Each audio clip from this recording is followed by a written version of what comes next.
start out with. And it goes off of what I had talked last time about skills for success. That's what we'll call it. I did a Google search and pulled up, like, what are the skills that you need to succeed? And that's broad. We're not just talking plumbing. We're talking like, if you want to succeed in life in anything, what do you need?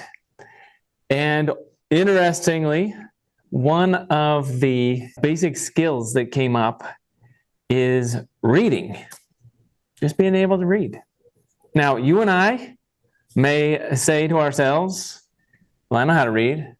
I've been able to read since like elementary school or something. But I would argue that some of us still need to work on reading. And I will tell you my story. When I was in high school, middle school, high school, this is back in the 90s, so that kind of dates me, but we took tests. I imagine you took tests too. The SAT test, we'd take that every year. And then there was the ACT test. So throughout education, you're familiar with that, you get tested. And for me personally, I could do okay on math. Science was interesting. But when it came to reading and reading comprehension on those tests, I always bombed.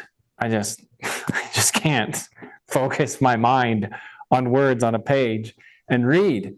And I really, like, it imprinted into my mind after year of being in those tests. So I'd be in the SAT test in middle school, I remember this, and always running out of time and never answering all the questions because I would work so hard to read like 3 paragraphs and then I didn't know what I read. And it was just like so frustrating. And so it imprinted onto me this self-image of I am not capable of reading. I'm not good at it. And it really was a struggle as I went into high school because then there was this deterrent. Every time, in English class, they're like, yeah, we got a new novel. And all the avid readers are like, yay, I'm going to go read this weekend. And I'd be like, oh my gosh, I hate books. And it was hard. So I survived high school using Cliff Notes. You familiar with those? Cliff Notes are where, they take the book and they consolidate it into like 30 pages or something. So I was like, I can manage that. And I'd read the Cliff Notes and then I would go to class and kind of know what I was talking about. And the teacher would be like trying to go deep with English, something from the reading. And I'd be like, oh yeah, I remember that part, but not really. And I went all the way through high school, graduated high school. I don't remember ever reading any of our books all the way through. I mean, I'd open them, but we were required to read and I just couldn't get through it. And it was really frustrating. And it affected my ACT scores and my ability to get into college and all those things. And then I got to college. I went to Snow College and I had a scholarship for music and whatever. But I went there and I remember I enrolled in an English class and I decided that I was going to change my life. I decided that a part of this was because I was paying my own money now for school. When you're in high school or whatever, and it's just like, yeah, whatever, I have to do this because they make me do this. It's a little harder to engage. But at this point, I was living on my own, away from home, paying for my own everything, my food, my room. And I realized if anyone's going to make this worth it, if anyone's going to make this worthwhile, it has to be me. I have to force myself to do this. And it started with that decision, my decision to actually read my books. And it was one of the hardest things for me that year was to force myself through the novels. But I did it. For a whole semester, I actually pushed myself into it and was able to get through the books. And that was also life-changing because I was able to take down that image of myself. My understanding of myself was I wasn't able to read. Now, I had proven to myself that it was possible. Not always enjoyable and not easy, but I could actually read my books. And that set a new standard for myself, because now I can actually read, and I should read, right? Then, as I went on through school, I continued that. I read what I needed to for all of my classes, as hard as that was, but I got better at it. And by the time I finished my bachelor's degree in business, I was okay at it. I mean, not great. And I'll tell you, I'm not the kind that's just like, if I have free time, what's my favorite thing to do? I'm not going to just go curl up with a book. It's never been interesting to me. But I've been able to get better at it. And when it comes to code, if you look at where I'm at now, I can read code and understand it. I can not only understand it, but I can teach it. I can go online on YouTube and help lots of people understand it.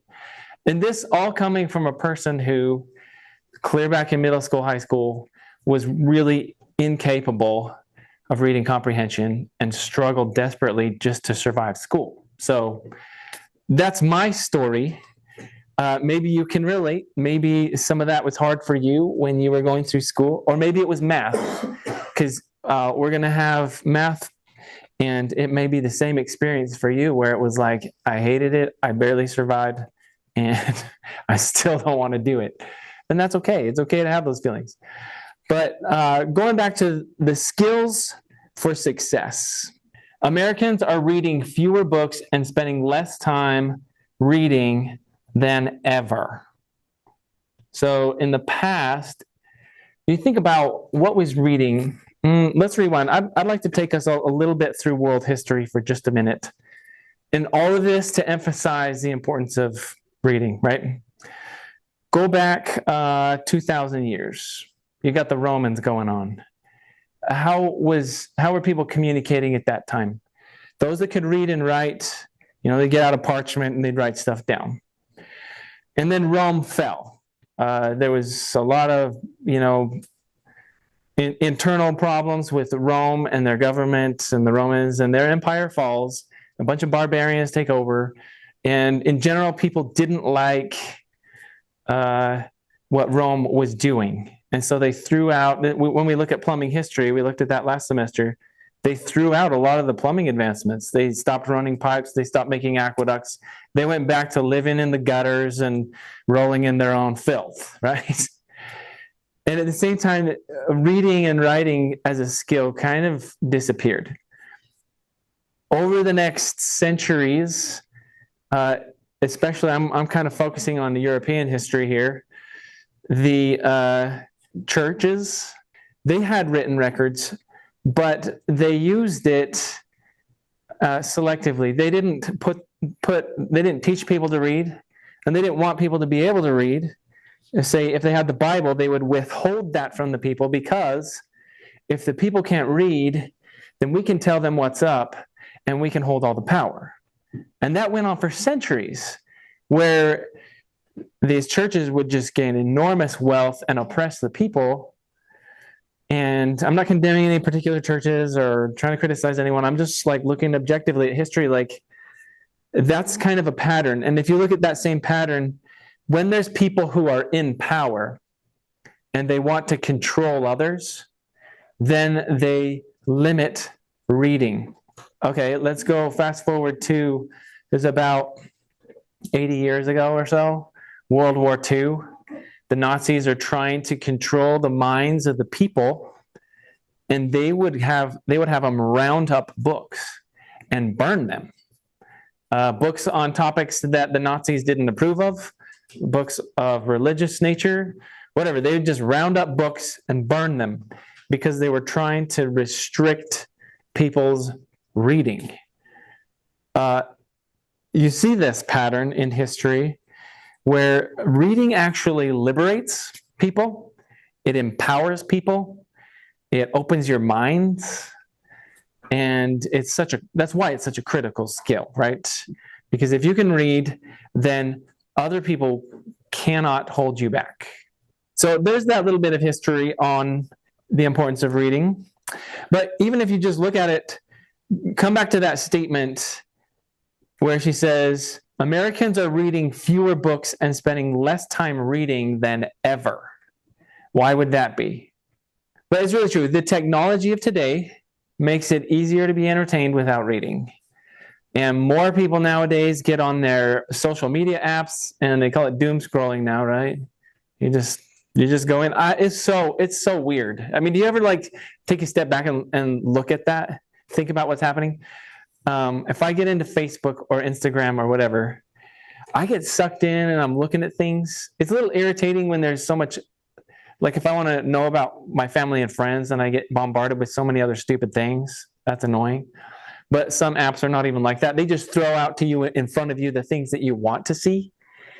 And it's crazy how easy it is to get sucked in. And then all of a sudden, like a half hour has gone by and you're like, what just happened to me? It's like this time warp. I just came back to the earth, and the whole time I was just sucked into this machine here in my hand. And it happens all the time, right? And the reality with screens, any screens that we're watching, they do create a dopamine response in our minds. That's a chemical that makes you feel happy, right? You're familiar with dopamines? And people don't get the same response from words on a page. Interestingly, though, if we go back even just a couple hundred years, maybe not even 100, maybe I go back 100 years, before the television was invented, people would read books for entertainment. I mean, that's what novels were for. Novels 100 years ago, 200 years ago, were people's way of checking out from the world and entertaining themselves. And authors would write fictional books or nonfiction, but fictional books were there just so that in the evening, when you're done with your farm chores, you can just chill by the fire and read a book. And they loved it. And now look at us as human beings. We're just like, what's a book? There are people that still do that for fun, but it's increasingly less common, right?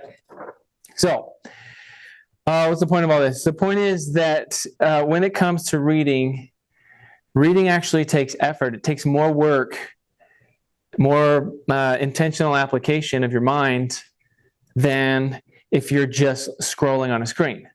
Because of that, we have to force ourselves sometimes, really push ourselves. It's just like my story when I was in high school, and I probably watched too many Saturday morning cartoons. That's probably the result, right? But I had to force myself into books so that I could improve myself. And here's some reasons that it's worth it. Here's 10 benefits from the Today Show, today.com. 10 benefits from reading. Reading can actually lengthen your lifespan. They've done studies, and people who consistently read books, there's like a 20% difference on their life. And I didn't really get into the reasoning or the studies, but it's a real thing. So you want to live longer, read a book. It encourages empathy and helps lessen cognitive decline. No, so encouraging empathy means that you can feel something for other people. Here's one of the things that they point out in this audio interview is that when you read something, it allows you in your mind to relate to and experience something else. So say you're reading a novel and you're reading about a character and they're going through some things, and you put yourself into there. You're watching this happen, or you're moving through that in your mind. And what it does is it breaks us open to be able to relate to and connect with other people around us, which is an essential skill, right? Empathy means now you can feel for people around you. It lessens cognitive decline. So as you get older, your brain functions stop, but it keeps that from happening. It can reduce stress. It improves your critical thinking, promotes self-care, enhances conversational skills. It can even improve your sleep. I'll tell you this, if you're having trouble sleeping, get out your code book and just push through it and see how long it takes before you start to nod. It has a magical power that way. Fosters connection.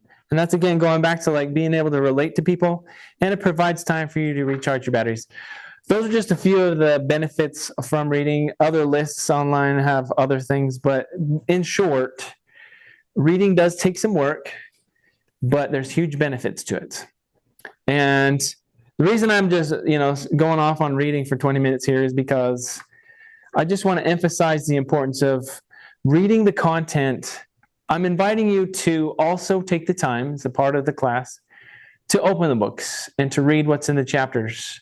Take that time and see what it can do for you, because it will help you, it will improve.